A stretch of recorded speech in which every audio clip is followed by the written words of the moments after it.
गौरी पुत्र गणेश की जय। जय श्री कृष्णा, जय भोलेनाथ। नमस्कार दोस्तों, स्वागत है आप सभी का हमारे YouTube चैनल खुशी ज्ञान सागर में। प्रिय दर्शकों, आज कार्तिक मास के कृष्ण पक्ष की चतुर्थी तिथि है और आज इस तिथि को करवा चौथ का व्रत किया जाता है। तो सबसे पहले आप सभी को करवा चौथ व्रत की हार्दिक शुभकामनाएं। आप सभी का सुहाग सदैव बना रहे। करवा चौथ माता की कृपा आप पर सदैव बना रहे। आपके मांग का सिंदूर, हाथों की चूड़ियां ऐसे ही सदैव दमकती खनकती रहे। प्रिय भक्तगण, आज हम इस वीडियो में करवा चौथ की संपूर्ण 4 कथाओं का श्रवण करेंगे। कथा को पूरा सुनिएगा, आधा अधूरा छोड़कर जाने की गलती ना करें। आइए पहली कथा को शुरू करते हैं। प्राचीन काल में करवा नाम की एक पतिव्रता स्त्री अपने पति के साथ नदी के किनारे एक गांव में रहती थी। कार्तिक मास के कृष्ण पक्ष की चतुर्थी तिथि को उसका पति नदी में स्नान करने के लिए गया। स्नान करते समय एक मगरमच्छ ने उसका पैर पकड़ लिया। पति अपने पत्नी का नाम करवा करवा लेकर मदद के लिए पुकारने लगा। आवाज सुनकर उसकी पत्नी दौड़कर आई और उसने मगरमच्छ को कच्चे धागे से बांध दिया। मगरमच्छ को बांधकर वह यमराज के यहाँ पहुंची और बोली, भगवान, मगरमच्छ ने मेरे पति का पैर पकड़ लिया है, अतः पैर पकड़ने के अपराध में आप उसे अपने बल से मगरमच्छ को नरक में ले जाओ। यमराज ने कहा, अभी मगरमच्छ की आयु शेष है, अतः मैं उसे नहीं मार सकता। इस पर करवा ने कहा, यदि आप ऐसा नहीं करेंगे तो मैं आपको श्राप देकर नष्ट कर दूंगी। यह सुनकर यमराज डर गए और उस पतिव्रता स्त्री के साथ जाकर मगरमच्छ को उन्होंने यमपुरी भेज दिया और करवा के पति को दीर्घायु प्रदान की। उसी दिन से यह करवा चौथ मनाई जाती है और सुहागिन स्त्रियों के द्वारा यह व्रत रखा जाता है।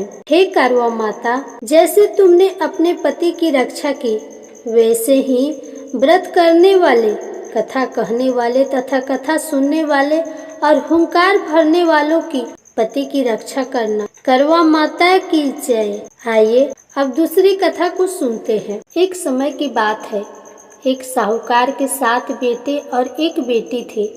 कार्तिक मास के कृष्ण पक्ष की चतुर्थी तिथि को साहूकार की सभी बहुएं, बेटी और पत्नी ने करवा चौथ का व्रत रखा।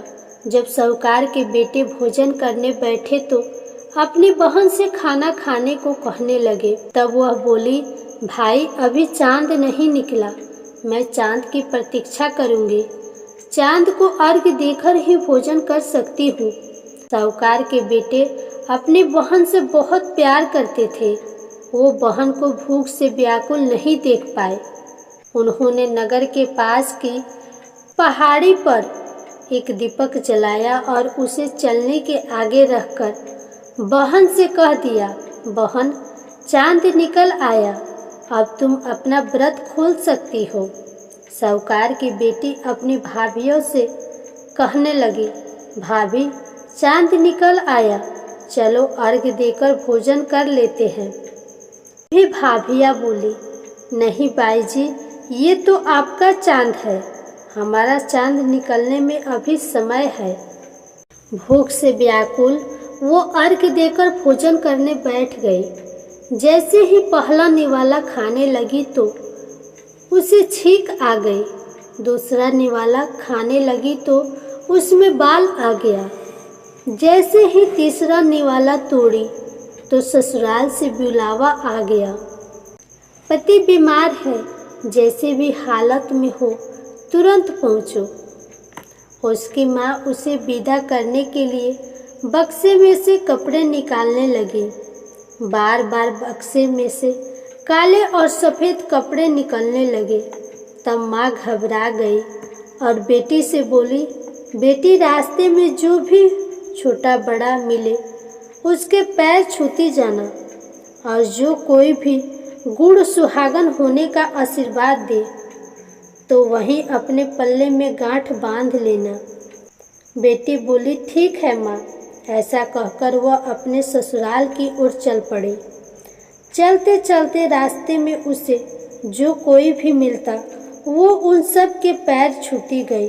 सभी ने उसे खुश रहो, सुखी रहो, पीहर का सुख देखो, इस तरह के आशीर्वाद दिया। ऐसे ही वो चलते चलते अपने ससुराल पहुंच गई। ससुराल के आंगन में उसकी छोटी ननद खेल रही थी। जब उसके पैर छुए तो वो आशीर्वाद दिया, सदा सौभाग्यवती रहो, पुत्रवती हो। ऐसा सुनते ही उसने अपने पल्ले पर गांठ बांध दी और अंदर गई। अंदर जाते ही देखा घर के आंगन में उसके पति का शव रखा है। उसे ले जाने की तैयारी हो रही है। वह बहुत रोई। जैसे ही उसके पति को ले जाने लगे वो रोते हुए बोली, मैं इन्हें कहीं नहीं ले जाने दूंगी। जब कोई नहीं माना तो साथ जाने की जिद करने लगी। उसकी जिद के आगे हारकर सबने कहा, ले चलो इसे साथ में। वो साथ साथ शमशान भी चली गई। अंतिम संस्कार का समय हुआ तो बोली, मैं इन्हें नहीं जलाने दूंगी। ये देखकर सब कहने लगे, पहले तो अपने पति को खा गई, अब उसकी मृत्यु भी खराब कर रही है। वो नहीं मानी, अपने पति को लेकर बैठ गई और रोने लगी। ये देखकर सभी बड़ों ने निर्णय लिया कि इसे यहीं एक झोपड़ी डलवा दो। वो उस झोपड़ी में अपने पति को लेकर रहने लगी। पति की साफ सफाई करती, उसके पास बैठी रहती। दिन में 2 बार उसकी छोटी ननद खाना देने आती थी। वो हर चौथ का व्रत करती, चांद को अर्घ्य देती और चौथ माता की कहानी सुनती। जब चौथ माता प्रकट होती और कहती, करवा ले भाइयों की प्यारी करवा ले, घड़ी भुखारी करवा ले। वो उन चौथ माता से अपने पति के प्राण मांगती, लेकिन चौथ माता कहती, हमसे बड़ी चौथ माता आएंगी तब उनसे अपने पति के प्राण मांगना। एक एक करके सभी चौथे आए, सभी चौथ माता आई और यही कहकर चली गई। अब आश्विन की चौथ माता आई और बोली, तुझसे कार्तिक की बड़ी चौथ माता नाराज है, वही तेरा सुहाग तुझे लौटाएंगे, तो उनके पैर मत छोड़ना और सुहाग का 16 श्रृंगार का सामान तैयार कर लेना। जब कार्तिक की चौथ करवा चौथ आई तो उसने अपनी छोटी ननद से 16 श्रृंगार का सामान मंगवाया। जब सास को पता चला तो वह बोली, पागल हो गई है जो यह मंगवाती है, दे आओ। साहूकार की बेटी ने करवा चौथ का व्रत रखा, चांद को अर्घ्य दिया और ज्योति जलाई। जब करवा माता प्रकट हुई तो बोली, करवो ले भाइयों की प्यारी करवो ले, दिन दुखारी करवो ले, भूखमारी करवो ले, दिन में चांद उगाने वाली करवो ले। उसने उनके पैर पकड़ लिए और बोली, माता मुझे मेरा सुहाग वापस करो। तब चौथ माता बोली, तू तो बहुत भूखी है, 7 भाइयों की प्यारी बहन है, सुहाग का तेरे लिए क्या काम। वो बोली, नहीं माता, मैं आपके पैर तब तक नहीं छोड़ूंगी जब तक आप मेरा सुहाग वापस नहीं करते। तब चौथ माता ने एक एक करके सुहाग का सामान मांगा। उसने सुहाग का सारा सामान चौथ माता को दे दी।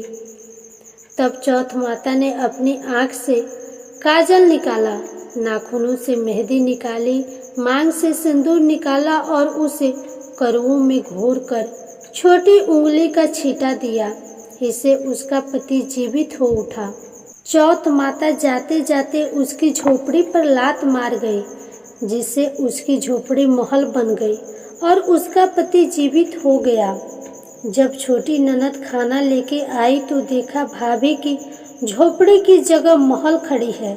वह दौड़ी दौड़ी छोटी ननद के पास आई और बोली, बाईसा, आपका भाई वापस आ गया, जाओ और सासू जी से कहो गाजे बाजे के साथ हमें लेने आए।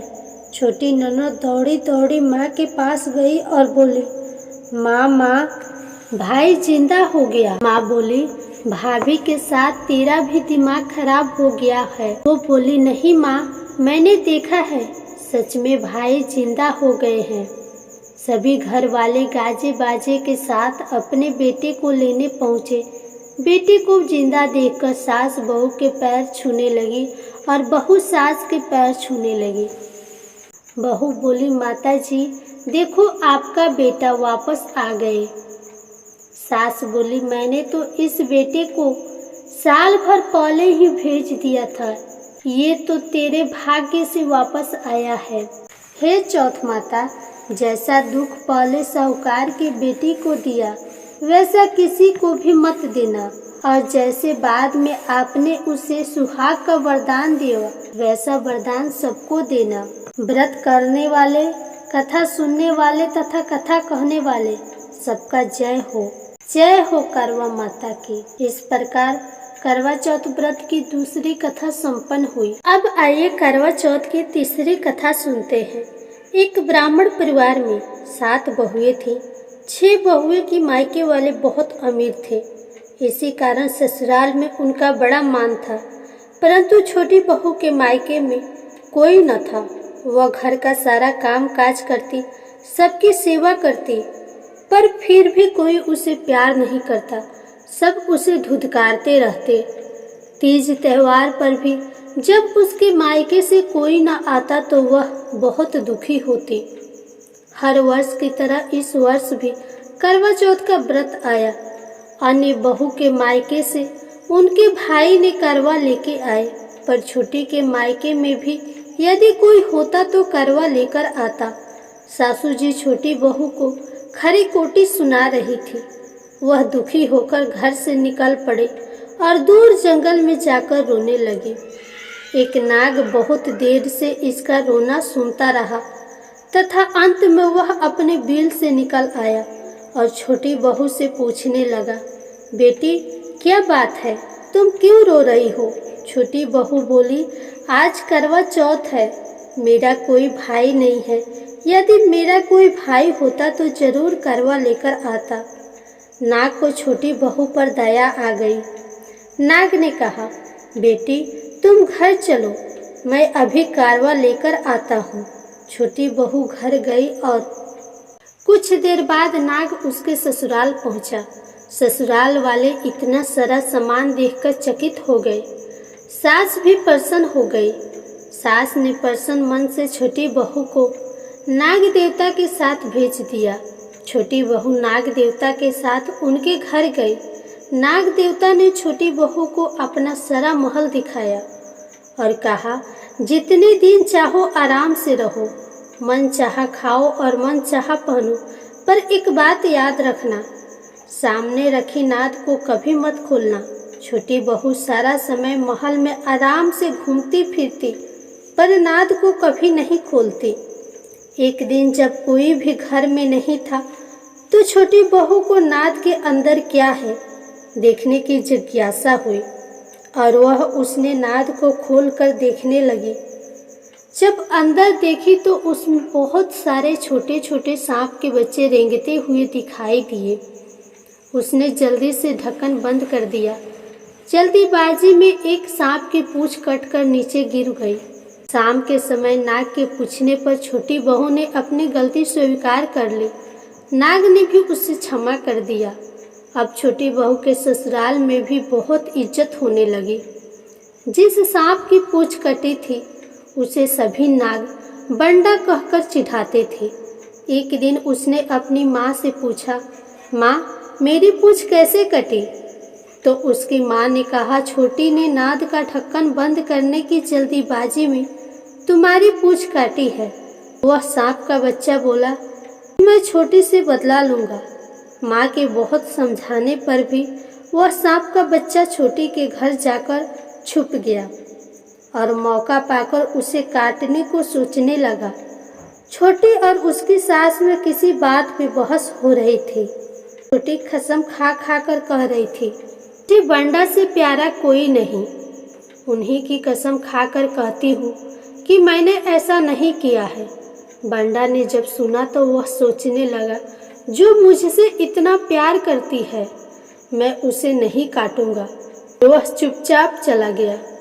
जब बंडा की माँ ने पूछा कि ले लिया अपनी बहन से बदला, वह कहने लगा, माँ, बहन से कैसा बदला? तभी से बंडा भाई व छोटी बहन हुए। भाई प्रति वर्ष चौथ के दिन करवा लेकर जाता और छोटी बड़े प्यार से करवा चौथ का व्रत किया करती। इस प्रकार करवा चौथ की तीसरी कथा भी संपन्न हुई। अब आइए चौथ माता की कथा सुनते हैं। किसी गांव में एक सेठ सेठानी रहते थे। उनके एक बेटा और एक बहू भी थे। उनके बहू का नियम था, सबको भोजन कराने के बाद स्वयं भोजन करती थी। उनके एक पड़ोसन जो रोज उनके घर आती और रोज ही ये पूछती कि आज तुम्हारे घर क्या बना है, और बहू भी रोज यही कहती कि ठंडो बासी भोजन। एक दिन बहू ने बहुत सारे पकवान बनाए थे। सब लोग खाना खाने बैठे तो उसके पति ने विचार किया कि देखते हैं आज पड़ोसन आती है और पूछती है कि तुम्हारे घर क्या बना है, तो यह क्या जवाब देती है। घर के सभी लोगों ने एक साथ बैठकर भोजन कर लिया। आज भी वह पड़ोसन आई और उस पड़ोसन ने पूछा कि आज तुम्हारे घर क्या बना है, तो बहू ने फिर वही जवाब दिया कि ठंडो बासी। तब सेठ के लड़के ने सोचा, हो न हो कोई बात जरूर है जिससे मेरी पत्नी पड़ोसन से ऐसा कहती है। उसने अपने पत्नी से पूछा कि तुम रोज पड़ोसन से ऐसा क्यों कहती हो कि ठंडो बासी खाया, जबकि आज तो हम सब ने मिलकर कई तरह के पकवान खाए हैं। तब उसकी पत्नी ने कहा कि हम लोग जो भी खा रहे हैं वो अपने बाप दादा की कमाई है। जिस दिन आप कमा कर लाओगे उस दिन मैं समझूंगी कि ताज़ा भोजन कर रहे हैं। फिर लड़के ने अपनी पत्नी की बातों पर विचार किया और उसने अपनी माँ से कहा, माँ, मैं एक बड़े शहर में कमाई करने जा रहा हूँ। तब उसकी माँ ने कहा, बेटा, अपने पास तो इतना धन है, फिर तुम क्यों शहर जाना चाहते हो? माँ के मना करने पर भी बेटे ने स्वयं कमाने का दृढ़ निश्चय कर लिया और जाते समय पत्नी से कहा कि मैं जब तक कमाकर बहुत सा धन ना लेके आऊँ, तुम चूल्हे की आग मत बुझने देना। एक दिन चूल्हे की आग बुझ गई तो वह मन ही मन घबराने लगी, कहीं मेरे पति किसी संकट में तो नहीं है। जल्दी से पड़ोस में आग लाकर चूल्हे में रख दूं। ऐसा विचार करके बहू पड़ोस में गई। वहाँ पड़ोसन चौथ माता का व्रत पूजन कर रही थी। पड़ोसन ने कहा, थोड़ी देर में आकर आग ले जाना। तब बहू ने पड़ोसन से पूछा कि आप क्या कर रही हैं? तब पड़ोसन ने कहा, मैं चौथ माता का व्रत कर रही हूँ। बहू ने कहा, आप ये व्रत क्यों करती हैं? इससे क्या मिलता है? तब पड़ोसन ने बहू को बताया, चौथ माता के इस व्रत को करने से अन्न लक्ष्मी मिलती है और अपनी सभी मनोकामनाएं पूरी हो जाती है। पड़ोसन की ये बातें सुनकर बहू का भी मन हुआ कि वह भी चौथ माता का व्रत करे। अब बहू भी चौथ माता की व्रत करने लगी। दीवार पर चौथ माता बनाई और चौथ माता के व्रत के दिन गुड़ का चूरमा बनाकर रात को चंद्रमा को अर्घ्य देकर भोजन करने लगी। ऐसा करते करते बहुत दिन हो गए। चौथ माता ने उस बहू के पति को स्वप्न दिया कि साहूकार का बेटा, तू जागे कि सोवे, तेरी पत्नी तुझे याद कर रही है, घर जाकर उसकी चिंता मिटा। तब साहूकार के बेटे ने कहा कि मैं अभी कैसे जा सकता हूँ, अभी तो मेरा हिसाब किताब बाकी है। एक बार हिसाब किताब चुकता हो जाए तो मैं जाऊँगा।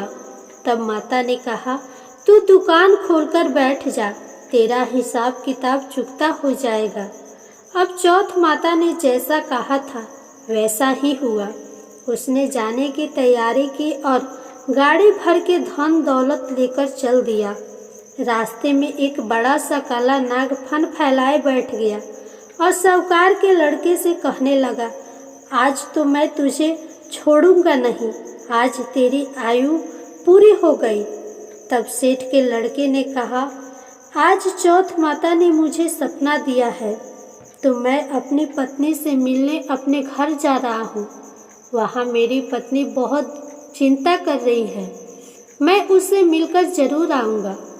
तब नाग ने कहा, तुम शपथ पूर्वक कह के जाओ तो मैं तुम्हें जाने दूंगा, परंतु तुम नहीं आए तो मैं तुम्हारे घर आकर तुम्हें डस लूँगा। इस प्रकार सर्प को वचन देकर वह अपने घर आ गया।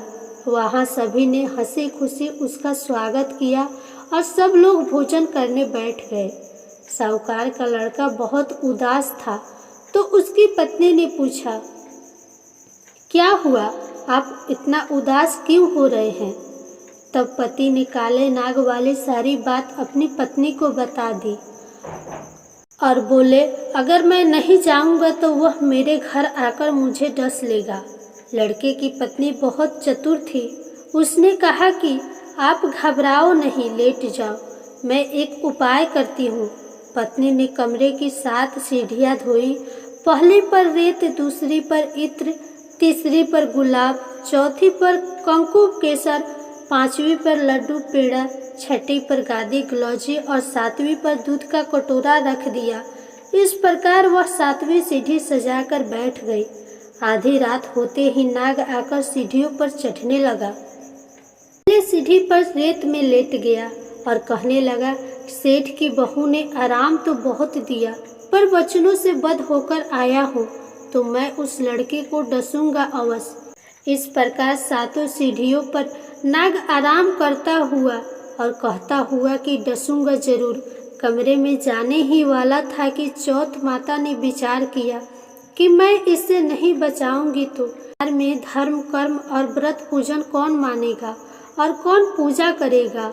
अब तो गणेश जी, चंद्रमा और चौथ माता ने उसे बचाने का विचार किया। चंद्रमा ने उजाला किया, चौथ माता ढाल बनी और गणेश जी ने तलवार लेकर नाग को मार दिया और डाल से ढक दिया। अब बहू भी थकी हारी सो गई। सुबह हुई तो लोग बेटे से मिलने आए, परंतु बेटे बहू तो उठे ही नहीं थे। बहुत देर हो गई तो माँ ने उन्हें उठाने गई तो माँ ने 7 सीढ़ियों पे जो कुछ देखा तो वे बहुत घबरा गई। बेटा बहू को आवाज़ लगाने लगी। बेटा बहू उठे तो देखा कि डाल तलवार वहाँ पड़ी है। जब बहू डाल उठाई तो देखी कि एक काला नाग मरा हुआ पड़ा था।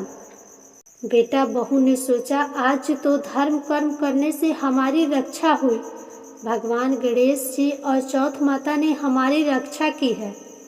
हे चौथ माता, जैसे आपने सेठ के बेटे बहू की रक्षा की, वैसे ही अपने सभी भक्तों व अपनी कृपा बनाए रखना, सदा रक्षा करना। जय हो गणेश भगवान की, जय हो चौथ माता। इस प्रकार करवा चौथ की सभी कथाएं संपन्न हुई।